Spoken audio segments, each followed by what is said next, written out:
When my gut tells me something, I don't negotiate with it. I never have. 63 years of living will do that to you. Strip away the part of you that second guesses what you already know deep in your chest. So when my daughter brought that man home for the first time, I smiled. I set the table. I passed him the sweet potatoes and asked about his work. And the whole time, somewhere behind my ribs, something quiet was saying, "Watch this one carefully." I didn't say a word, not that night. I want you to understand something about me before I tell you the rest of this. I am not a dramatic woman. I don't make scenes. I don't gossip on the phone or stir up trouble at family dinners. I raised my daughter alone after her father passed. She was 9 years old and I was 34, and I had exactly $1,200 in a savings account and a part-time bookkeeping job that paid $11 an hour. What I built after that, I built slowly, carefully, and quietly. A small tax preparation business out of my home, then an office, then 2 offices, then a partnership with an accounting firm that eventually made me a very comfortable woman. I never told anyone outside of my immediate family what I had, not my church friends, not my neighbors, not the women I played cards with on Sundays. Money, in my experience, changes the way people look at you, and not always for the better.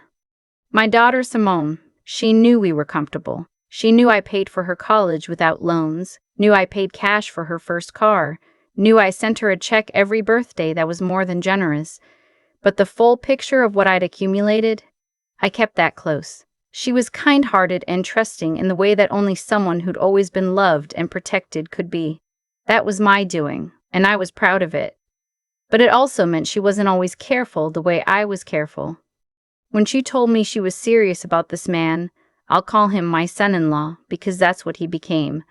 I did what any mother does. I looked him up. Not in a suspicious way, just in a knowing way. He was decent enough on paper. Steady job, no debt that I could find, polite when he was in my presence. What concerned me wasn't him exactly. It was his family. His mother. I'll call her what she was. A woman who smiled with her mouth and watched with her eyes. The first time I met her, she hugged me at the door of her house and immediately asked how long I'd had my business. I told her it was going well. Thank you. She asked if I'd ever thought about selling. I said no. She laughed and said something about how hard it must have been, doing it alone all those years. The way she said alone, like it was something to pity rather than something to be proud of. I filed that away. His father was quieter, but he watched me the same way she did. And his older brother, that one didn't even try to hide it. He asked me twice at dinner what my exit strategy was. I told him I planned to die at my desk, and he laughed like I was joking. I wasn't joking. The engagement happened in April. My daughter called me from the restaurant, crying happy tears, and I told her I was thrilled because I loved her. I wanted her to be happy. And I was not going to let what I felt in my gut poison her joy. But after I hung up the phone, I sat at my kitchen table for a long time and I did some thinking. The next morning, I called my attorney. I had worked with the same estate attorney for 11 years at that point, a woman named Harriet who I trusted completely. I explained the situation. I told her about the engagement, told her about my concerns about the in-laws, told her I wanted to make sure everything I had built was structured in a way that protected my daughter and, eventually, her children, not her husband's family. We spent 3 hours in her office going over everything, revocable trusts, beneficiary designations, the way my business ownership was structured. By the time I left, we had a plan. I didn't tell my daughter any of this, not yet. The wedding was set for October. A Saturday, out at a venue about 40 minutes from the city, one of those old Georgia estates with big oak trees and white lights strung through them. My daughter had dreamed about a wedding like that since she was a little girl, and I paid for every inch of it, gladly. The week before the rehearsal dinner, I asked her to come over for dinner. Just the 2 of us. I want to be clear about why I chose that moment. I know people wonder, why wait so long? Why not tell her earlier? And my answer is this. I had tried, in small ways, earlier. I had mentioned once that his mother seemed very interested in my business. My daughter had told me I was being unfair, that I hadn't given his family a real chance, that I was judging them too quickly. She was in love. That's what love does. It asks you to extend grace to people who haven't earned it yet. I understood that. I had been there myself once. But 1 week before a wedding, the mind is sharp in a different way. The jitters are real and so is the seriousness. I knew she would actually hear me. I made her favorite, pot roast and buttermilk biscuits and the sweet tea she always asked for whenever she came home. We ate and talked about the centerpieces and the seating chart, and then I told her to sit with me on the back porch. She knew something was coming. She's my daughter. She knows me. I told her that I loved her and that I was proud of her and that she was the best thing I had ever done in my life. And then I said, I need you to promise me something. Don't tell his mother what I have. Not the business value, not the properties, not the accounts, nothing. If she asks, you tell her I'm comfortable and leave it at that. She looked at me the way she always did when she thought I was being protective in a way she didn't fully understand yet. Mama, why does it matter? We're family now. I said, we'll see what kind of family they are. Until then, you keep that promise. She promised. I held her hand across the porch table and I believed her. My daughter was many things, but she was not a liar, and she did not break promises she made to me. The wedding was beautiful. I ugly cried at the altar, which my daughter will remind me of until one of us dies. The reception was full of dancing and good food and people who loved them both. My son-in-law toasted his new wife with genuine warmth in his eyes, and for a moment I let myself exhale. Maybe I was wrong. Maybe his family was just a little rough around the edges and I'd read too much into it. Then came the Monday after. They were supposed to leave for their honeymoon, a cruise out of Miami, on Tuesday morning, so Monday was supposed to be a quiet day, packing, resting. My daughter told me she'd call me before they left. Instead, she called me at 11 in the morning, and she was not okay. She told me that his mother and father had come to the apartment with his brother, and with a man she didn't recognize who had a briefcase. The man with the briefcase was a notary. His mother had brought paperwork. She had sat down at my daughter's kitchen table, the kitchen table I helped my daughter pick out that I helped her carry up 3 flights of stairs, and she had smiled that mouth smile, and she had explained that she had a few documents she'd like the family to look over. Some restructuring of assets, she called it. A way to make sure the family was protected, a way to make things official now that they were all one family. The documents, as my daughter described them to me, would have created a joint family trust, one that included my daughter's inherited assets and named his mother as a co-trustee. My daughter told me she hadn't signed anything. She said she told him she needed to call her mother first. She told me his mother had laughed and said there was no need to involve parents, that she was a married woman now. I heard my daughter's voice shaking on the other end of that phone, and I felt something come over me that I can only describe as the cleanest kind of calm. The kind that comes when you've already done the work. When the thing you prepared for finally arrives.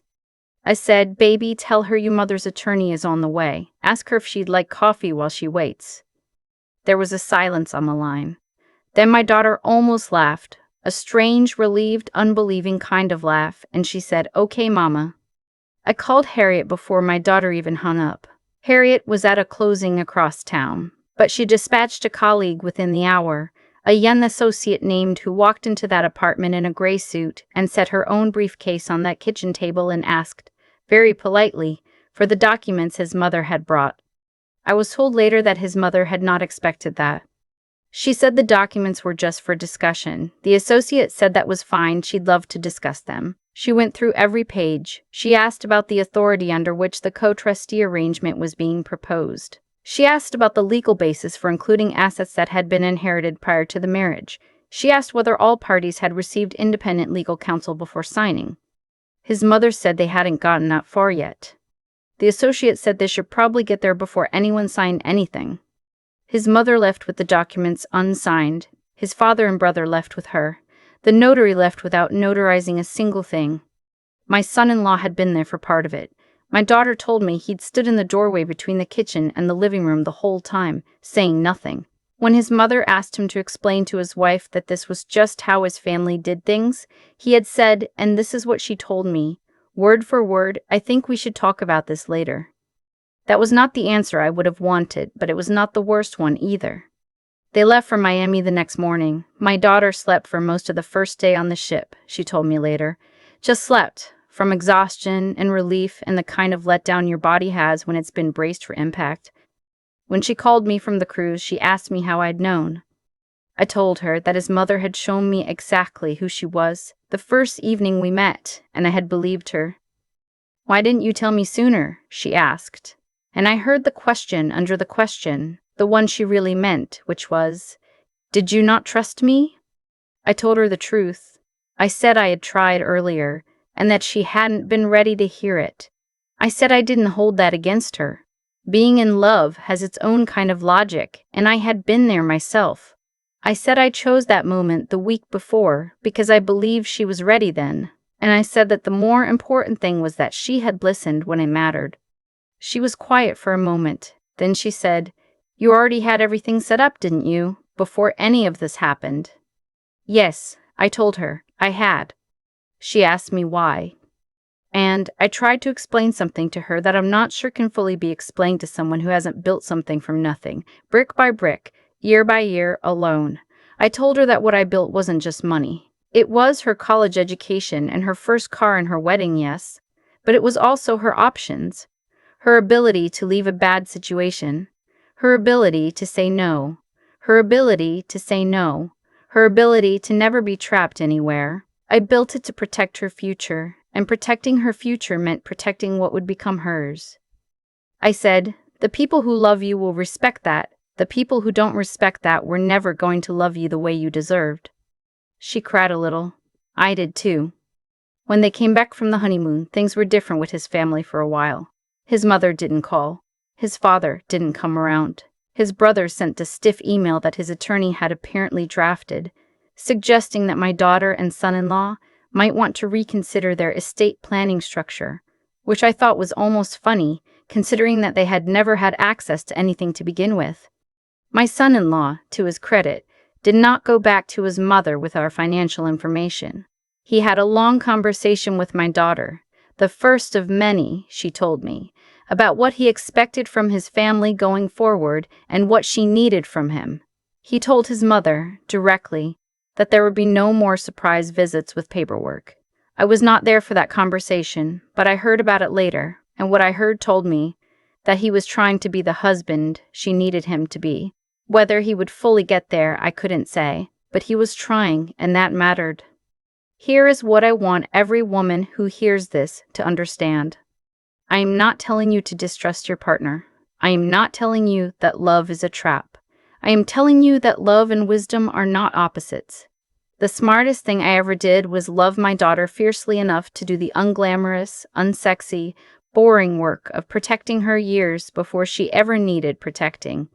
Meetings with attorneys, updated beneficiary forms, trusts with clear language and clear purpose, a business structure that didn't leave any doors open for people I hadn't vetted. None of that is romantic, but it is love. It is the most practical, most durable form of love I know. His mother thought she was walking into an opportunity. What she walked into was a house that had been quietly locked from the inside years before she ever knew the address. The documents she brought that Monday sat unsigned in her car and then in her house, and then I assume eventually in a drawer somewhere. They were never going to do what she needed them to do. The trust structure Harriet and I had built made sure of that. My daughter's inheritance, my business interests, the properties in my name, none of it was reachable. Not without my explicit authorization, not without layers of legal protection that had been in place long before that notary ever walked through the door. My daughter calls me every Sunday now, the way she has since she was in college. Some Sundays she calls to vent about work. Some Sundays she calls to tell me about something funny that happened during the week. Lately she calls to tell me about the baby they're expecting in the spring. When she told me about the baby, she was crying again. The good kind of tears. The same kind she cried at the rehearsal dinner when she saw the venue all lit up for the first time. I asked her what she was going to tell her child about money someday. She was quiet for a second. Then she said, "The same things you told me, I guess, and maybe some things I'll figure out on my own. That's all any of us can do." I raised my daughter alone, and I built something worth protecting, and when the moment came, she was ready. Not because she knew every detail of what I had done, but because she trusted me enough to make one phone call before she signed a single piece of paper. That phone call cost his mother everything she was hoping for, and it cost me nothing because I had already done the work. I think about that Monday morning a lot, not with anger. I'm past anger, but with a kind of quiet clarity that only comes when you've watched something you prepared for actually unfold the way you knew it would. His mother walked into my daughter's apartment with a notary and a briefcase full of paperwork, and she sat down at that kitchen table like she already owned a piece of it. What she didn't know, what she couldn't have known, was that every door she thought she was opening had already been locked from the inside. Not out of cruelty, not out of suspicion for its own sake, but because I had spent years doing the slow, unglamorous work that love actually requires when you're paying attention. That's the thing nobody talks about. People talk about love like it's a feeling you have in your chest, and it is. But it's also a choice you make at 7 in the morning when you're sitting across from an attorney going over trust documents instead of doing something easier. It's the phone call you make before the problem arrives. It's the conversation you have with your daughter on the back porch over sweet tea, the one where you tell her something hard because you love her too much to let her walk into a situation unprotected. What his mother had was ambition without integrity. She wanted what my daughter had, and she had decided that wanting it was enough to justify taking it. That kind of thinking always catches up with a person. Not because the universe punishes greed in some dramatic storybook way, but because people who operate without a moral foundation eventually run into people who do have one. She ran into me. She ran into Harriet. She ran into a structure that had been built carefully and honestly over decades, and it held. Simone asked me once how I knew to do all of it ahead of time, and the honest answer is that wisdom isn't magic. It isn't something you're born with. It's what you accumulate when you keep your eyes open and you're willing to think clearly even when it's uncomfortable. I had watched enough in my 63 years to recognize the shape of that family's intentions. I had been in enough rooms, signed enough documents, built enough from scratch to know exactly what needed to be protected and how. That kind of clarity is earned. It comes from paying attention for a very long time and refusing to look away from what you see. And Simone, my daughter, she showed me something that week too. She didn't sign. When they put those papers in front of her and smiled and told her this was just what families do, she stopped. She called me. That took its own kind of strength, the kind that doesn't make headlines but holds everything together. She was in the first days of her marriage. She was tired, she was overwhelmed, and she still had the presence of mind to pause and reach for someone she trusted. I'd spent years trying to build that in her, not dependency, but discernment. The ability to know when something feels wrong, and the courage to act on that feeling even when acting is inconvenient. What I want anyone listening to take from this is simple. The people who come for what you've built are counting on you to be unprepared. They are counting on love to make you careless. Don't let it. You can love fully and still be clear-eyed. You can welcome someone into your family and still know exactly what is yours and how it is protected. Preparation is not pessimism. It is the most honest form of hope I know.